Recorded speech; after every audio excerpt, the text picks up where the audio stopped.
So they say that everything is a matter of perspective. Everything is a matter of perspective, and it's very true. There's actually an entire chapter in Tanya which focuses on how a person can change their reality simply by the way they see the reality, the way we understand and perceive the reality. So the fact that things are a matter of perspective is absolutely very, very true. And what we also, every one of us knows in this room to be absolutely true is that every single one of us has darkness in our lives. And what I mean by darkness is when we have situations which are challenging or difficult. They're dark. We don't know what to do. It's weighing heavily on us. We feel challenged. We feel oppressed. We feel like we're in the dark. That's true for every single human being. There isn't a human being that can possibly go through life without having darkness in their life. And so what's most important in dealing with our darkness, which we all have, is to have a healthy perspective on what darkness is. And that's the beginning of the entire discussion of illuminating our darkness. If we don't have a healthy perspective of what our darkness is, there is no way we're going to be able to get through our darkness in a very productive way. So we have to understand what the Torah teaches us about darkness. And it's very interesting because the Torah gives us tremendous insight in darkness. The first thing is a very simple observation. The simple observation is this: when a person gazes at blinding light, what happens to them? They become blinded. You become blinded. You suddenly find yourself in the dark. So what's fascinating is that when we have tremendous light, we suddenly find ourselves in the darkness. Interesting. That itself already tells us something about darkness. That darkness actually has a very deeply rooted association with light. In fact, the Talmud, interestingly, when it discusses or talks about a blind person, the way it describes a blind person is someone who is a sagi nahar, someone who has an enormous amount of light, an abundance of light. That's how the Talmud refers to a blind person. There were rabbis in the Talmud who were blind, and it would refer to them as sagi nahar, blind. Or even more interestingly, whenever the Talmud wants to use a euphemism, like it wants to refer to the fact that the Jewish people were cursed, but it doesn't want to actually emit such words, so it says the Jewish people were blessed. What it's really saying is the Jewish people were cursed, but it doesn't want to say that, so it uses what the Talmud calls a term, belashon sagi nahar, a term of enormous light. Because we know enormous light creates darkness. So you just flip around the phrase from blessed to cursed. In other words, we see very clearly that darkness and light have a very deep association. And so when we encounter darkness, what we are actually encountering is a tremendous possibility for light. Tremendous possibility for light. The problem that we all have, countless times, I've spent hours, days, maybe even years if I were to count it up, in a state of darkness. And what happens when we're in a state of darkness is we suddenly find ourselves in a situation where we actually cannot get out of the darkness. We don't know what to do. But if we prepare ourselves to understand what darkness is before we find ourselves in that state of darkness, then we can actually save ourselves from that situation.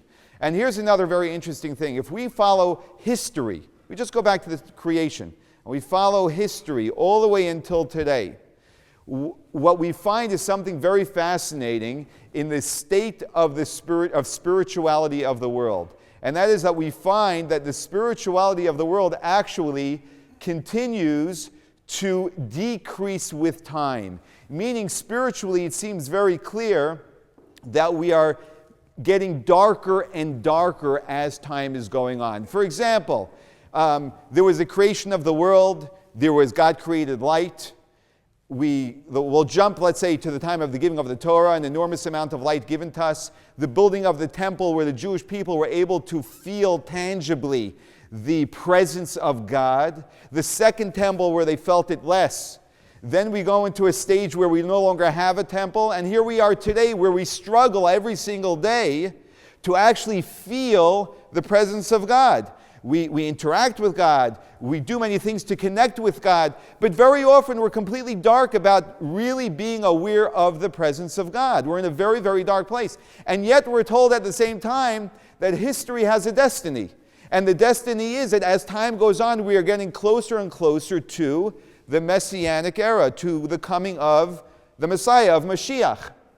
Right? And what is going to happen when Mashiach comes? One thing is going to happen. That is the only thing that really is what's going to cause everything else that will happen when Mashiach comes. That one thing is God's presence will be revealed in the world. That's what's going to happen. That is the one transformation that will take place. But we all ask ourselves, and people ask me this all the time, how can you say that we are closer to the time of Mashiach if the world is getting darker and darker and darker? And that is a fantastic question. Because clearly if we look at the world the way we see it, simply with our physical eyes, we are not getting closer to a time of illumination, of God being revealed. We're getting further. And here's what we need to remember. Darkness is inherently associated with light. And the deeper the darkness, the deeper the light is that is rooted in it. And so as time goes on and we see greater and greater darkness, while it becomes more challenging for us, it is telling us that we are getting closer and closer to an enormous revelation, to an enormous illumination. There's a story that inspires me tremendously, which I've shared in the past. There was a Chabad rabbi, a shliach in South America. Many years ago, he was working on a project of something he wanted to achieve in his community. And it was something that he kept on encountering struggle after struggle and obstacle after obstacle. And it was very, very challenging for him. And he was always questioning whether he should continue doing this or not. But he continued because he knew it was the right thing. He continued. And he got very close to achieving what he wanted to achieve. But at that point, when he was at the brink of achieving it, suddenly he encountered an obstacle greater than any obstacle before. And it was at that point that he literally was ready to throw in the towel and say, this is it, enough is enough. He just can't continue. And he said, you know what, this is actually a sign from God that I probably shouldn't be doing this, because why would God throw such an enormous obstacle at me at such a crucial time? And so therefore, he wrote a letter to the Rebbe. And he said, you know, I've been working on this for years, obstacle after obstacle, challenge after challenge. And here I have this obstacle that just hit me, which is bigger than any other before, right at the brink of my success with this project. And I'm just realizing this is probably something I shouldn't be doing. And the Rebbe responded to him and said, you know that the closer you get to achieving this achievement, which is an enormous achievement in the world of goodness and spirituality and godliness, the forces of negativity get stronger and stronger in stopping you, in blocking you from doing this. And he said, you know you're at the brink of success. You know that, right? And that's why you're so frustrated. And here you see this enormous challenge. This is literally the last effort that negativity is going to make to stop you from achieving this. And can you imagine if you would now stop and let negativity in its last effort win over you? What a failure that would be. Just hold out a little bit more and you will see that you will overcome this obstacle as well. And what he was telling you was something really profound, and that is that the darker it is, the greater the possibility there is, the greater the light there is. And this man continued and actually achieved it. Where does this perspective come from? It sounds very nice, right? And again, I will say we can all be very pessimistic, especially when we're in the dark, because that is the place we're in. We're just feeling like there's no possibility, which is why we need to have this perspective before we go into darkness. And we need certain anchors and people around us to help us not get lost in that darkness. But how do we know this? Well, we actually know this from the very beginning of creation. Right at the outset of the creation of the world, God has defined that this is exactly the way God made the world. He structured it exactly this way. The Torah tells us Vayikra Elokim la'ar yom, that God called to light day. V'lachoshech kara layla, and to darkness he called night. So God called light day. He called darkness night. And then the Torah says, Vayihi erev, vayihi voker yom echad. And it was evening, it was morning, day one. Now if you follow that verse, even half critically, there's something very strange about it. It starts by saying, God created light, and he called it day. Darkness called it night, and then he flips it, and he says it was evening first, and then morning. Creates light, then darkness, and then says there's evening and then morning. What is God telling us with this?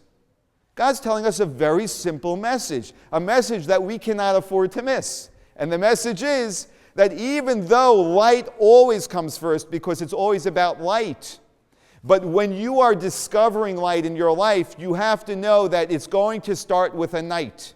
You never experience real profound light unless you're going through a darkness first. It's guaranteed. Easy come, easy go. If you have light that comes easily into your life, you know it's not going to stick around very long. It's only going to stick around. The quality of the light is determined by the challenge that preceded it, the darkness that came before it. And so God says, yes, there's light and day, and there's darkness and night. But you want to know the order of how it's going to play out in your life? What is your day going to look like? It's going to be night before it's going to be. Before it's going to be day. It has to be that way. Sometimes the darkness is very dark. Sometimes the night is very dark. Sometimes you have a full moon. Sometimes you have no moon, right? We pray for the full moons. Of course we do. We're not looking for the challenge. But whatever it is that God ultimately sends to us, we need to see it that way. We need to see it that way for two reasons. Number one is we don't have a choice. That's the reality. We don't have a choice. But number two is because then we understand the purpose of it. Instead of looking at it and feeling completely lost in why I'm a victim of this light, we're empowered to say, God's giving me something strong and I'm going to take this on because I can do something with it. There's another very interesting observation in the account of creation. And that is that God tells us in every single step of creation, we say that God said, let there be. And what does it say after let there be? It always says, Vayehi chen, and so it was. Let there be a firmament. There was a firmament, Vayehi chen, and so it was. Let there be animals, Vayehi chen, and so it was. There's only one time in creation where God uses a different terminology. God says, Yehi or, let there be light. And what does the Torah say right after that? It doesn't say Vayehi chen, and so it was. It says Vayehi or, and there was light. Let there be light, and God doesn't say and so it was, but and there was light. And the Zohar, the great mystical book, the Zohar, teaches us a very important lesson about this. The Zohar tells us that when it says and there was light, it's telling us about a unique and special light that was embedded in creation at the very outset. When we study creation, many people have a very obvious question. The very obvious question is, on the fourth day of creation, why did God create the sun and the moon? Right? So what was the light that God created on the first day? The sun and the moon was the light was given to us on the fourth day. What was God creating on the first day? And the answer is, and this is what the Zohar tells us and why the Torah tells us, God said, let there be light, and there was light. The light that God created on the first day was different than the light we experience every single morning, than the light we see coming through the window right now. The light God created on the first day wasn't the physical light we experienced, but it was what we call the Or HaGanuz, the hidden light. There is a hidden light which is so powerful that it's too powerful for us to experience. In fact, it's such a powerful light that it's a light that we only experience at certain times throughout history.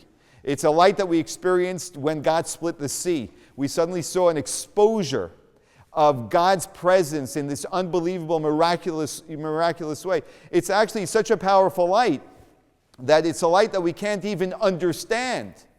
It's a light that people today deny even took place, that there was even a splitting of the sea, because our minds can't comprehend it, because we become blinded by it, because our senses, we don't have senses to be able to absorb it and appreciate it.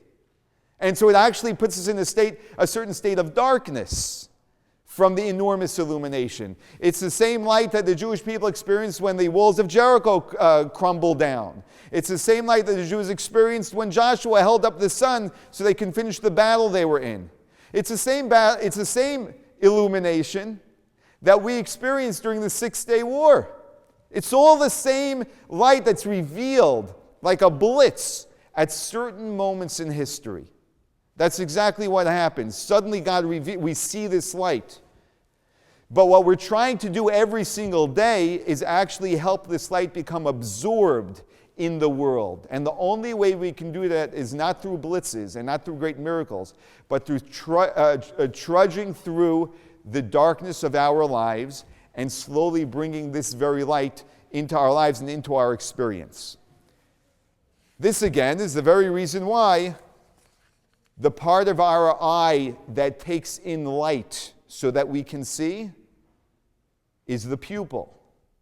And the pupil is the darkest part of our eye, because light and darkness are deeply associated. That is the whole message. The message is that darkness and light are deeply associated. And when we're experiencing darkness, we have to realize that we are experiencing an enormous opportunity for light. This past Wednesday night, I was at a wedding. And I have these thoughts go through my head by every wedding I attend.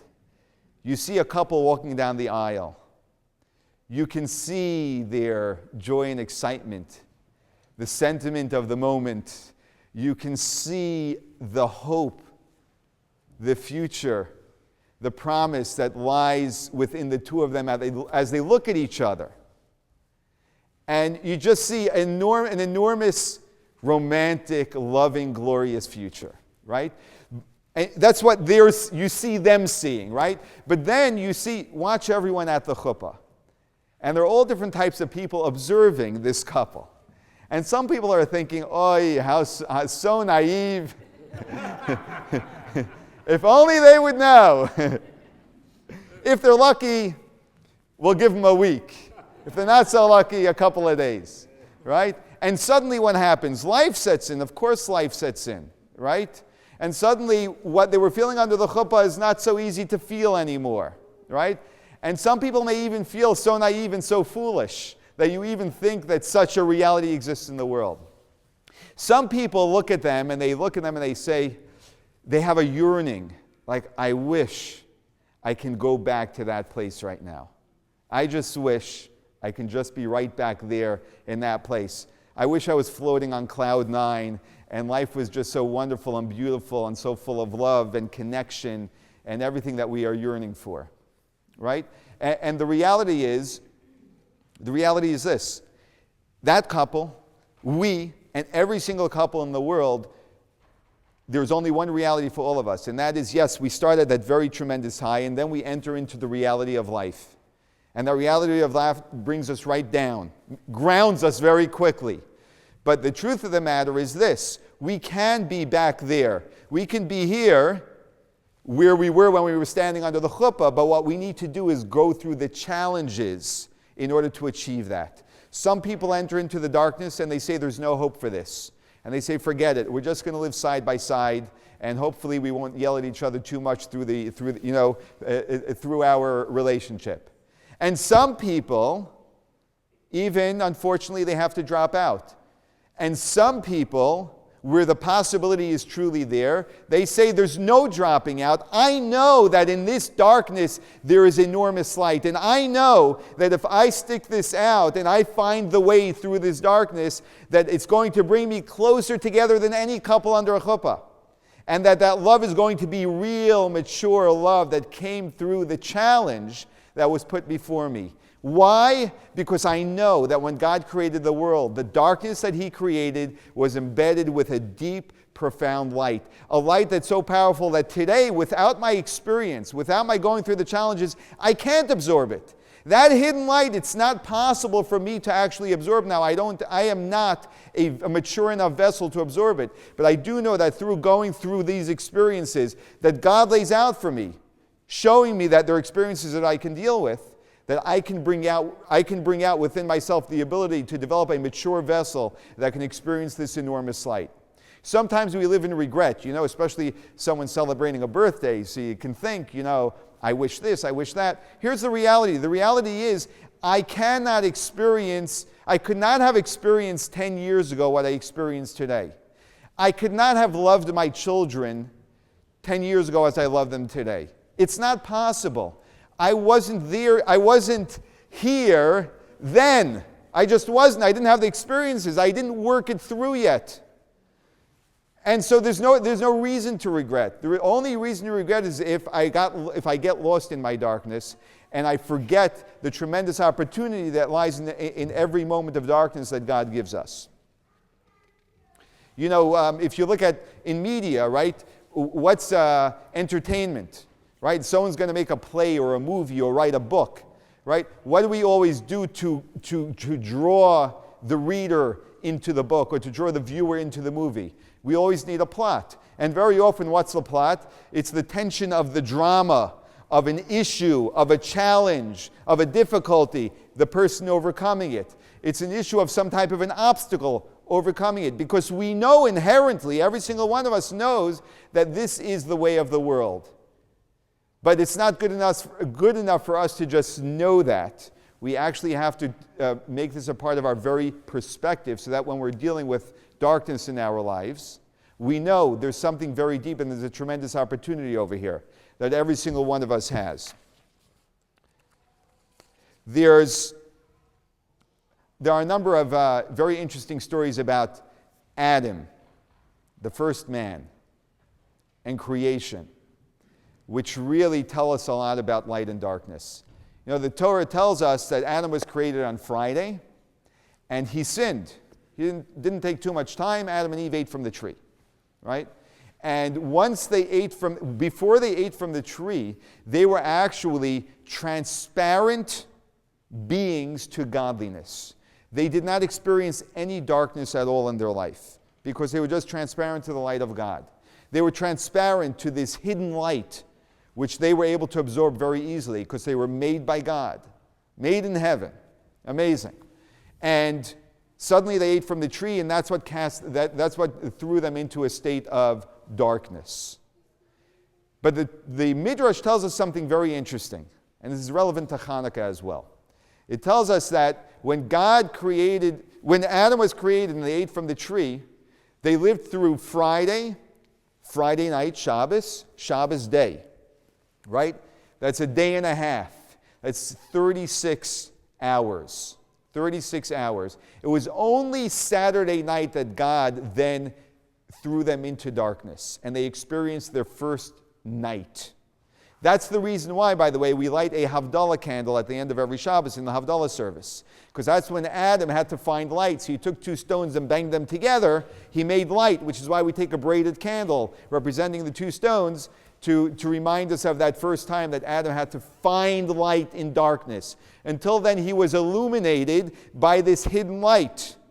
But now, as destiny would have it, of course, this was through Adam's action, but it was also the destiny of the world that God had wanted. We suddenly start having to go through darkness and discovering the light on our own. And this is the reason why, corresponding to the 36 hours of illumination of this hidden light, our mystics tell us that when we light the menorah, and for the reasons of the miracle, we light 1 on the first night, 2, 3, 4, 5, 6, 7, 8. If you add up 1, 2, 3, 4, 5, 6, 7, 8, what does it add up to? 36. Because every one of the candles that we light on Hanukkah, every single one of those candles is a candle that is bringing back to us the opportunity of this hidden light. That's what it's bringing back to every single one of us, the opportunity of the hidden light. Because every one of us, when we are in a state of darkness and we choose not to get lost in it, but we choose to actually try and discover the light there, and we do, we are actually experiencing in a small way, for ourselves and for the rest of the world, the hidden light in our life. When we light the candles on Hanukkah, we have an entire holiday to remind us of one thing, of many things, but of one very important thing. And that is, this holiday is all about lighting a candle in darkness. We light the candles at night, not during the day. And it's a reminder that this candle, as we gaze at the candles, this candle is the hidden light that God embedded into creation. It's a hidden light that every single one of us has access to if we choose to find it. And when we light that candle, what we're doing is we are taking our light that God has given every single one of us, and we are walking into our darkness. And we are saying that I know darkness has light. And I know that I must take this light and go into the darkness. And that is the way I experience Hanukkah for real. It's not just a ritual. It's my life. When I light the menorah, I am experiencing my life. And so I want to conclude with this last thought. King Solomon wrote that he saw that the sheyesh yisron, there is an advantage to wisdom over foolishness, just as there is advantage to light over darkness. What is the advantage of light over darkness? This is the advantage of light over darkness. And this is really important when we experience darkness. Darkness is overwhelming. It is enormous. We all know. We find ourselves in a state where I'm never going to get out of here. I don't know how my situation is going to change. I don't know what's going to be. We all find ourselves there, right? The advantage of light over darkness is that when you take a little flame, it's much smaller than the darkness. You can have an entire room of darkness. In quantity, the darkness is far greater than the light, far greater than the light. But when you take a little candle, that little bit of light, and you bring it into a room full of darkness, what happens is you dispel an enormous amount of darkness. The advantage of light over darkness is that the little bit of enormous quality you have in a little bit of light can knock out so much darkness. And so when we take our Hanukkah candle, it may be a small candle, and we say, it's just a small bit of light. What can I do to change this situation? Forget about how great the darkness is. Ask yourself, what one little step can I take in order to dispel this darkness? Because that's all you need. Darkness runs for its life the second it encounters the smallest amount of light. So we light our candles. Tonight is the fifth night when we can already see more light than darkness. It's the 5. We have more lights lit already. The majority of the lights are lit. And we remind ourselves that as we look at those lights, this light is the hidden light from creation. This light is the light of my soul. This light is the light that I am going to step into the darkness with. And I don't know how I'm going to get to the end of outside of this darkness, but I do know by bringing a little bit of light into the darkness, I am going to make a deep transformation that will somehow enlighten me on how I will get to the end. Thank you very much.